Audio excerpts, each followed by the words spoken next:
So we're going to improvise and see what rises. Do you know if anybody is watching our little conversations? I don't know. I've Hmm. my daughter wants to, but I'm like, I can't let her watch it. You your daughter wants to watch, so one Yeah, person wants to watch it, and you won't let them. So yeah. that's interesting. Okay, Yeah, I know. so are people? Are you talking about this to people, and is there things that people are saying about why they would or wouldn't come, or questions that they have for you, or good vibes, bad Uh, vibes? What's I am talking to people about it, and seems like there's a lot of interest there from everybody I've talked to about it. One person said, "Absolutely," and I noticed that they didn't sign up, so I reached out yesterday and I said, "Did you get my email?" 'Cause I wanted to send him the flyer because that's how he said he wanted me to send it, so he was like, "I did, I haven't had a chance to look at it yet." He's also getting married in, like, a week, so I think that's kind of taking all of his yeah. attention, so I said, "That makes sense," so, Well, yeah. let's back up for a second. I Okay. think part of where we're making the videos is to educate and for people to meet me a little bit, hear about the breath work, see if it's interesting to them. And one of the things that I said to you just before we started is that, like, the person who hosts gets the work starts when we decide to do this. And since you're Right. a healer and a professional, if you will, then you're always on two sides of the fence. Even when you're giving it, you're always learning, but also when you're receiving it, you're watch gonna we'll always, as students, watch the teacher's process. How do they run Mhm. their business? How do they talk to people? How do they deal with this problem? And so you're getting all that. But the biggest thing, and just something, it's so interesting in American culture. I say American, I grew up in Canada, so it's a little bit different. But there's such a focus on money and consumer things here. And yet, most people I encounter, maybe it's the healing and wellness business, have so much uh, struggle around creating abundance for themselves. And then Mhm. there's these very grand ways, like The Secret, like ways that you should be able to just think about what you think and grow rich, or do Right. it, and the money will come. And there's a lot of truth to that. But what I notice when I'm working, like, with someone like yourself, I was thinking of Wes, you know, when I start to come, when we start to plan that arrival, there's a lot of stuff around wanting to being comfortable to disrupt the matrix, the things that people are going on in their life. And so people don't want to tell you that they're not interested, or they don't know. So everyone says they're interested. And you have no idea if anyone's coming. And for you, Mhm. you don't know how penetrative or annoying you want to be. I mean, it's not annoying. If you had the cure for cancer, you probably wouldn't keep it to yourself. But in Mhm. order for people to know the significance of this to you, of why we're doing this, you have to have a conversation with them. But in order to have that conversation, you have to be disruptive in some way, kind of like the breath work itself. Because Mhm. if you're not disruptive, then a little kind of socializing thing happens, and they say, I'm interested, and you say, great, and I give them the fire, and you did what you said you'd do, and they got what they got, and then they can forget about it, and you can say you did anything, and then nothing happens. Mhm. It can be like that. And then on the other, one last piece is that generally, if people, when they're going to come, it's towards the end when they feel the pressure and the need to actually make the decision.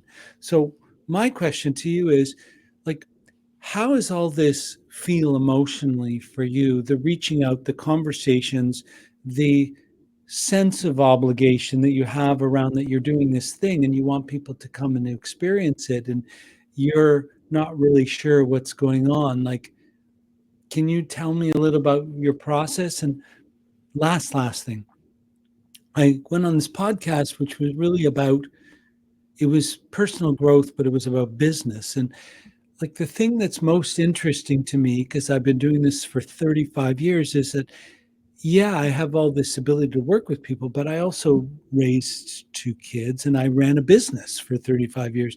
And the most interesting part of it to me, and the biggest spiritual growth, was where the intersection of my relationship out in the world met with my inner world. So Mhm. this piece that we're doing is the most interesting because it's the most real. We made an Mhm. agreement to do something out in the world. So could you speak about that? And I think maybe people could relate to that because it's about manifesting. Okay, I'll go back and try to answer your first questions. Or I just feel ramble and be philosophic. You don't have to be that linear about it. We're just um, throwing it all out. yeah, I feel great about it. And when I talk to people about it, I don't nothing comes up for me. Well, I can't say that.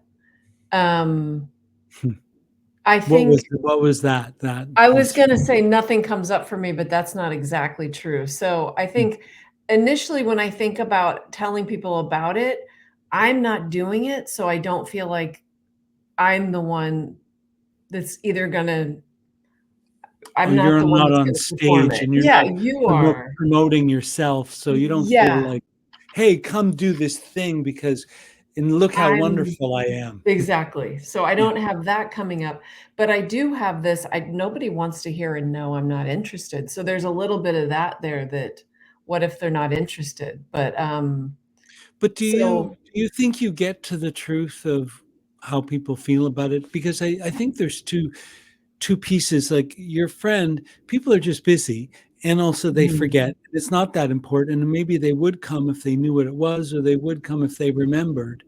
But then there's also people, it's like they don't want to tell you what they really think, and because of the way you're framing it, they don't have to. okay. Like something I learned about my human design, I was told to me by this guy that my type is polarizing, and that's how I succeed, is that I somehow make people decide yes or no by my nature. And the more that I do that, the more I allow people to know to come forward into the work or to go away from it. And so I Mhm, feel like the more I've learned to do that, the more I realize I'm getting more honest responses from people than I used mhm. to, because people Yeah, always used to do that with me too. They don't want to tell me that, hey, the thing that you're doing that's your life, it doesn't interest me. Well, yeah, family members will do that, but and people who don't like me, but yeah. yeah. So, are you saying, like, you typically get the people that are, "Hell yeah, I wanna do that," versus, "I'll just go and half-ass it," because you are No, so in well, your work? I think there's a more I'm not necessarily having that conversation with people because a lot of my like newsletters and things, I'm not necessarily talking to my specifically to people, but over the years, Mm, before I even knew this, what I knew was that I could read whether somebody like I had an intuitive way to get people to tell me the truth. And if the gotcha. truth is I don't know, that's a truth. If the truth is I hate this and I'm not interested, that like I could get that out. But if you have normal social conversations with people, people either don't know or they won't tell you. And because Mhm, you're doing something that's like the Rolling Stones are coming on this date, do you want to do it or not? You have a sort of an obligation to connect with people and tell them about them for them to decide it's a yes or no. If I lived in Boise or it was your class, mhm, it's always harder to do. But here it's easy to do, but you also have to be willing to bother people. I mean, it's not a bother because if you the reason why we're here is you came and experienced the work that I was doing and it was more meaningful and it touched something, and you're going to get more of that and you're going to share it with people. So that's important. But other people don't know that or feel that. So in mhm, order for you to give that feeling to them, you have to put something in the space. But if you have challenges around your self-worth or around money or around bothering people or taking up space, then Mm. This becomes your spiritual work to have a conversation that goes, yeah. So you're smiling. Now you understand what I'm Yeah. saying. Yeah, taking up space definitely resonated. Taking So people's when you're time. talking to people, do you, and this Wes, who you and I Mhm. know, but Yep. he in Port Elgin, he has a healing center and a whole Mhm. community. But anytime he got a little bit of like, I'm busy with this, or I may be, or whatever, he would back off because he didn't want to bother people. He didn't want to take up the Mhm. space. And I said, Mhm. what are you doing? If this is important to you, why not take up space? And if people are like, back the fuck off, who cares? Right. Yeah. Yeah. So do you feel like in your inner world you are like, where are you in your energy when you're talking to people?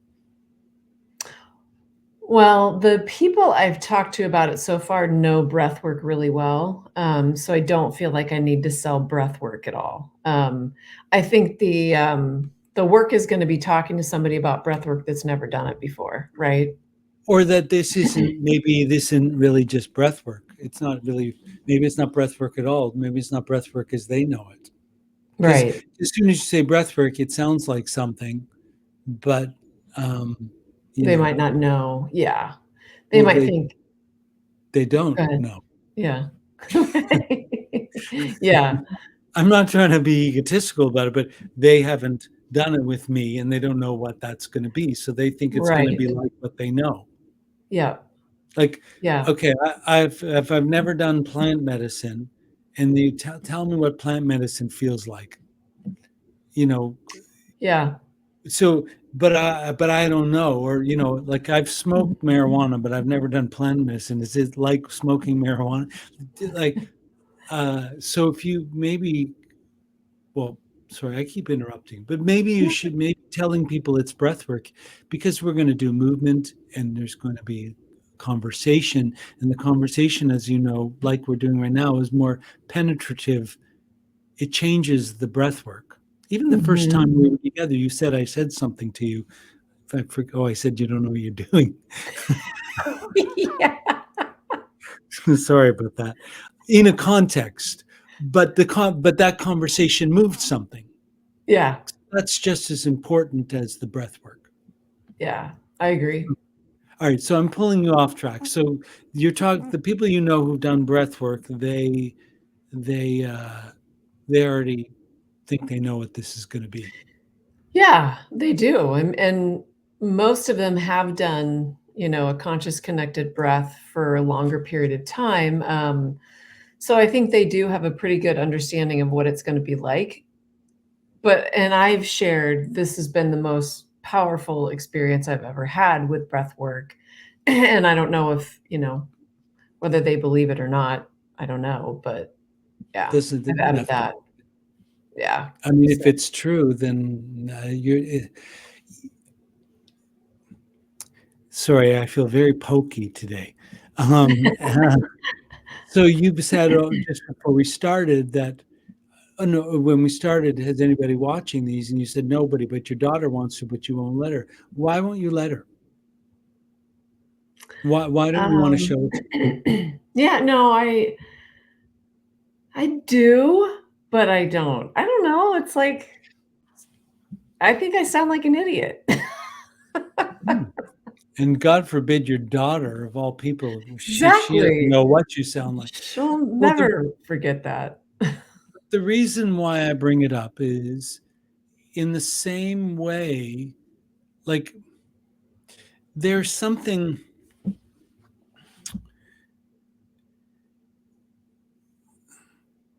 you care about how you appear to other people. That's what Sure. I hear. Yeah. Which I've worked a lot on that, but I think it's still there, especially well, and it's also doing something I've never done before. That always takes me a long time to get comfortable with it. Like, I've done breath work in groups before, I've led it, and the first time I did it, I was like leading up, I thought there's no way I could do this. So I think it's just something that I get used to seeing myself and becoming more confident and yeah, confident in what I'm doing. So I think there's some of that. So I've never I've listened to 10,000 podcasts probably, but I've never actually, you know, been the one putting it on. So, yeah, this is a whole new Yeah, experience. So, I'm opposite. I've done probably 12 podcasts and I haven't listened to one. Okay, I did. I watched the one with Trump and Joe Rogan once in this week. That was interesting. Um, so I'm going to disagree with you that this is about confidence because I think, for one, the purpose of effigy, different than other breathworks, is this is not about hacking or mastery. It's mhm, about an encounter with a very uncomfortable part of oneself that has vulnerability and suffering, mhm, and being able to live from a place of being willing to feel whatever is there is, I think, the purpose of this work. And therefore, the purpose of the breath work is to make you more uncomfortable in a way, not less. mm, And right.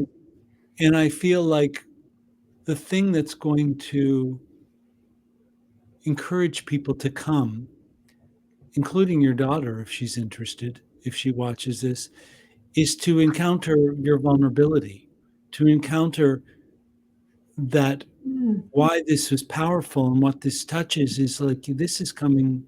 Yeah.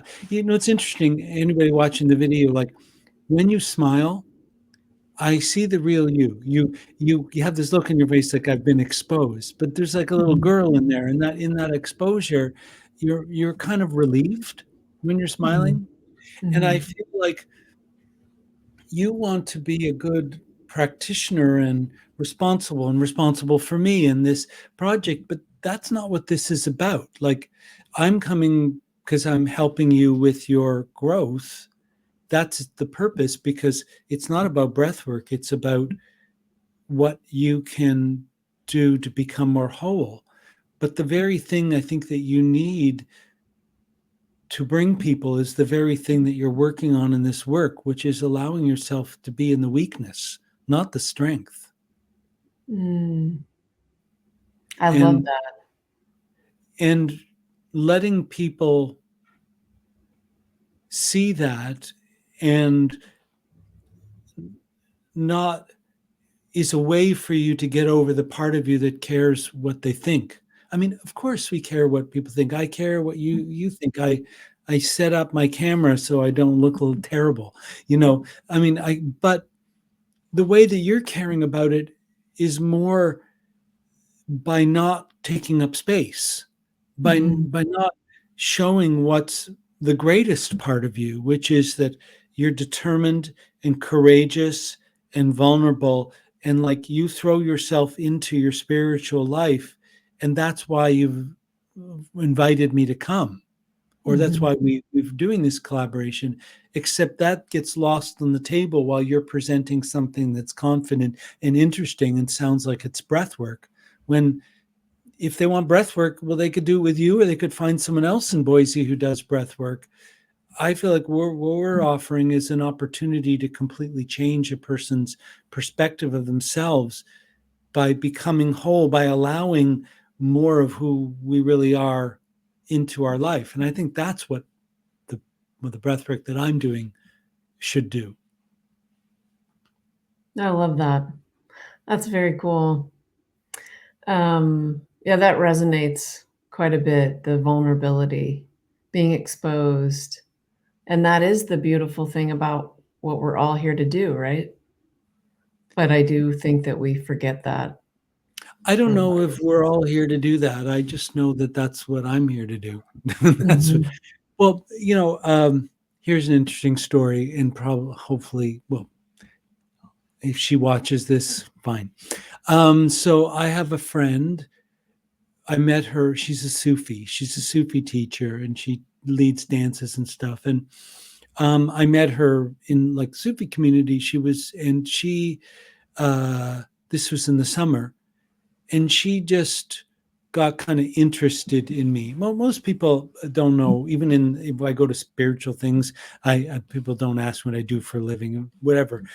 But she took some interest, asked me questions, and kept like asking me. And then she said, "I really want to try this breath work." And I said, "Okay." So I gave her a session. I didn't charge her. I didn't put it through effigy. I just gave that to her because she's my friend, and I just felt the right thing to do. So she came and I said, "Why do you even want to do this?" And she said, "Well, you got this training next year and I'm going to be in it." And I was like, "What? Really?" Like, and she knows she's never been in a public group. She doesn't know anything about it. And something just was bugging me about it. So I shared the breath work with her, but I didn't really give her any feedback because she didn't ask. And she said that she's a psychiatric social worker. She does all kinds of healing techniques and tapping and EFT and all this kind of stuff. And she just would thinks breath work is really great and she'd like to offer it as one of the things she's doing. And I said, "But what are you Mhm. working on?" And she didn't really have an answer. And she also said she didn't think she had a lot of trauma. So everything that I saw in her, as you know, when I'm working with people, I will point stuff out. I will give feedback. I didn't really get to say anything, and she didn't ask. But I realized, like, there was a conversation about her being in the training, and the answer for me was no. But she's my friend, and she's a strong person, half black, half Jewish. Like, she's got this kind of mixed, like, very determined human being. Mhm. And I realized I just didn't want her to be mad at me. Like, I was a little boy and I didn't want mommy to be mad at me. And I didn't want to say to her, like, and I kept thinking about how I'm going to say this. When am I, should I do it in person? Should I do it on phone? Leave a voicemail? Blah, blah, blah. And all of that was because I was really feeling afraid.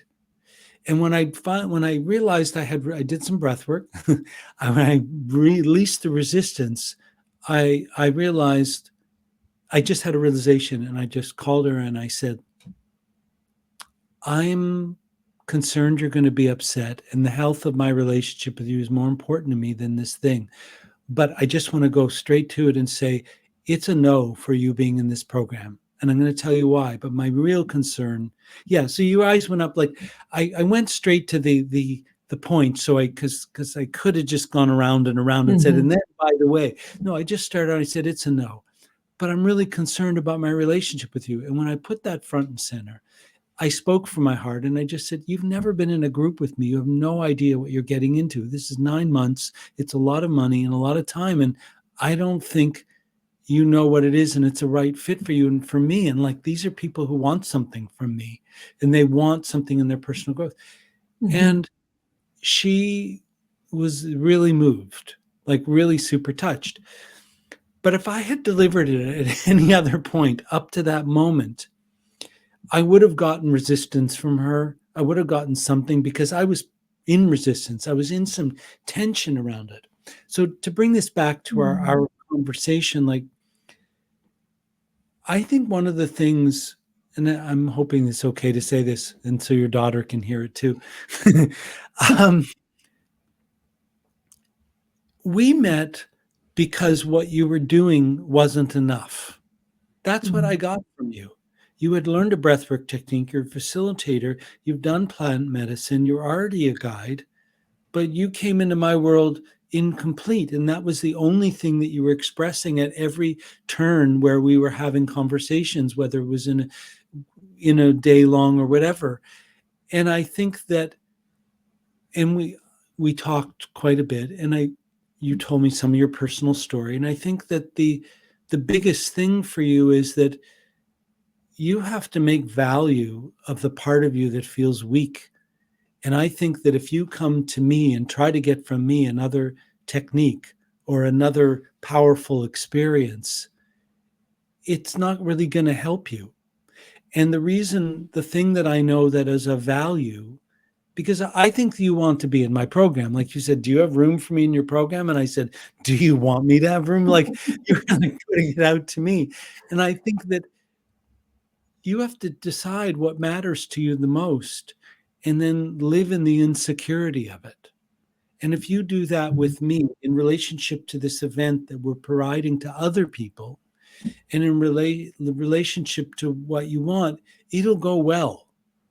Even if it doesn't go well, even if you lose friends over this or something, which you're not, but you will. you will know that you are coming from the right place. And I think that the opportunity is for you to be in the vulnerability of putting this on because of what you're really working on for yourself, which is owning your power, not in a confident way, in a messy, yeah. Right. Yeah. Yeah, I love that. I'm in. So, I think that makes so much sense. So, yeah, I think um it's kind of sitting with that, like, what is it about this that makes me feel vulnerable? And I love what you said about, the weak part of me, allowing it instead of avoiding it or, trying to change it. Just allow that part of me that doesn't I, wanna be seen. I think we think weakness is bad, but Right. my left side of my body is weaker, but it's way more open. When I do martial arts, I can make energy Mm. go because I don't have so much strength. It's Mm. not necessarily as uh yeah, I mean, I just think there's masculine and feminine. The feminine is space and it's open. It doesn't have force in that way. Its force is through the softness.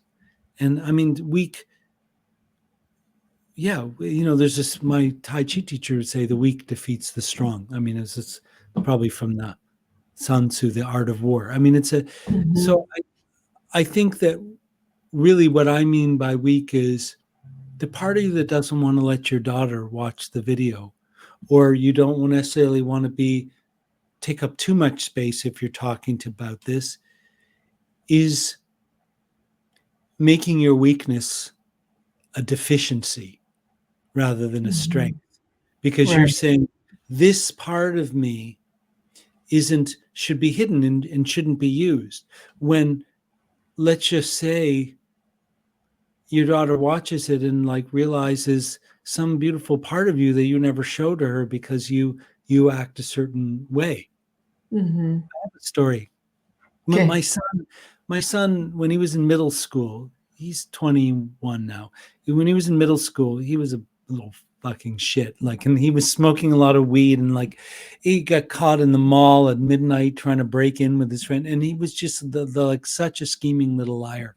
And I was really worried about what was going to happen in high school. Many planets in Scorpio, like the addiction on his mom's side, like all the way back through generations. So I had gone through a breakup, and I was really, really vulnerable, really weak. I was so emotional, and I was just dealing with the throes of it and how it had ended. And I got called into school to the vice principal was a recovering addict, and he was a 12-step guy, so everything was some kind of process. And his son was my son's best friend, so the vice principal didn't know that his son was the real addict. He was the dealer, anyway. So Wow. I get called in, and I'm have rage, and I'm really angry, and I'm really upset with my son, and I've been through this, and we're driving home from school, and I had this epiphany, and I stopped the car, and I turned to this 13-year-old boy, and I said, I I'm not going to I say, I'm emotional thinking about it. I said, I can't take it. Like, please, you can't do this. I'm not going to survive this. Like, I can't have you doing this while this other thing's going on. I need your help. 2 weeks ago, my son called me out of the blue. And in the conversation, he said to me, I didn't know if he even remembered it. He was 13 at the time. But he said he never gave me a problem after that. He was unbelievable. And our relationship, we're so close, and he confides in me all the time. And up to that point, he was a very secretive little boy. But he said to me, he remembered that moment, and he realized that all he really needed to do was just be honest and communicate with me. And I'm like, I actually did something right as a parent. but but Yeah. I realized, like, that weakness is my power, my ability to be honest like that. And I feel Mhm. like you're built in a very similar way, I think. Mhm. Wow. So that event changed his life. The fact that you showed up in such a vulnerable, weak place, right? Both of us, and I think as the soul's, yes, he was the child, but it's his soul's journey. So he did Right. choose to change. And I think that all the time he's a Capricorn, and I have a lot of planets in Capricorn. So I could be like the Saturn, like the stern father, which I wasn't with his sister, but I grew to become this very patriarchal parent, which was not really how I wanted to do it. And I was always angry and punishing him. Like one point, he like, "Do you have weed in the house?" "No, I don't." And I could smell in his room. I took his door off. Like I was so angry. But I I gave up. I gave that up, and over the next 7 years, I played a long game with him. I stopped punishing and I let go of the things that I knew, you're going to do in high school or whatever. Mhm. And because of that, we both sort of together changed the dynamic. And now, it's an extraordinary conversation because he doesn't have anybody else to talk to. And, so he went through a breakup. He called me. He didn't call his mom. He didn't talk to his friends because he knows that I will really hold space for him. But all this is to say, I do that because I've suffered and I know how to have experiences with my emotions, and I'm able to speak from the place where I feel it. So in that Mhm. way, my weakness is a strength for me. But other people, I don't know if you're fucking I don't know, I don't want to use any names. If you're other, there's some people they're just meant to be pharaohs and alpha males and things like that. And Yeah. that's another way of living. So Mhm. Sure. Yeah. Yeah. so uh does this inspire you to have new conversations with people? It really does. It does. Yeah. Yeah. I think I'll do that and maybe some other things to get Take people to get the word out. take some risks, but not risks that are dangerous, but just risks that allow you to be more true to what's really happening for you. Mhm. Because Yeah. I'm not going to bring another human being. I brought teachers over from China and stuff, so I know both sides. And like, I'm not going to bring somebody over unless I really want something. And that wanting is already a weakness because wanting things is Mm. Right. vulnerability. Mhm. Yeah. To say that, yeah, this is what I want to happen. I want to bring this person Yeah, here and create this space to do transformational breath work with people, and I do think the more people we have, the better it's gonna be for each person. everybody's going to get something from each other. Mhm. Yeah. Yeah. All right, we Alright. done. Well, yeah, I think that's our 30-minute mark or past it. Yeah, I didn't know we were timing this.